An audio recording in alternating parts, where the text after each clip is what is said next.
বিপদে মানুষের পাশে দাঁড়াতে গিয়ে নিজের প্রাণ দিল সোনামুড়ার বেজিমারা গ্রামের জহির উদ্দিন।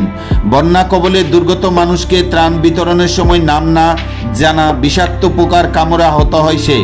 গতকাল সন্ধ্যায় চিকিৎসাধীন অবস্থায় মৃত্যু হয় ৩৮ বছর বয়সী জহির উদ্দিনের। ছোটবেলা থেকে ছিল সমাজসেবা অন্তঃপ্রাণ। বন্যার মতো দুর্যোগে মানুষের বিপদের দিনে সেই দায়িত্ববোধ থেকে নিজেকে আর ঘরে গুটিয়ে রাখতে পারছিলেন না সোনামুড়া বেজিমারা গ্রামের জহির উদ্দিন। নিজের গ্রাম সহ সোনামুড়া মহকুমার বেশিরভাগ অঞ্চল বন্যার জলে প্লাবিত। কেউ গৃহহীন, কেউ নিজের বাড়িতে জলবন্দী। এই অবস্থায় নিজের জীবনের মায়া তুচ্ছ করে কখনো গলা জল, কখনো আবার কোমর জল পেরিয়ে জলবন্দীদের উদ্ধার করা, তাদের কাছে জল, খাবার ইত্যাদি পৌঁছে দেওয়ার কাজে লেগে পড়েছিল জহির।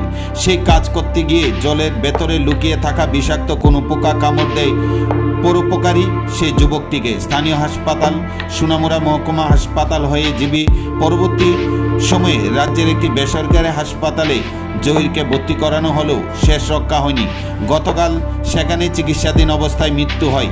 একটি ছোট্ট ছেলে ও মেয়ে রয়েছে জহিরের। ছোট থেকেই মাতৃহারা ছেলেটি যুক্ত ছিল বিভিন্ন সামাজিক সংস্থার সাথে, আর এই সমাজসেবা করতে গিয়ে মৃত্যু হলো ছেলেটির। সরকার পাশে দাঁড়াবে কি জহির উদ্দিনের অসহায় পরিবারের? সেটাই বড় প্রশ্ন।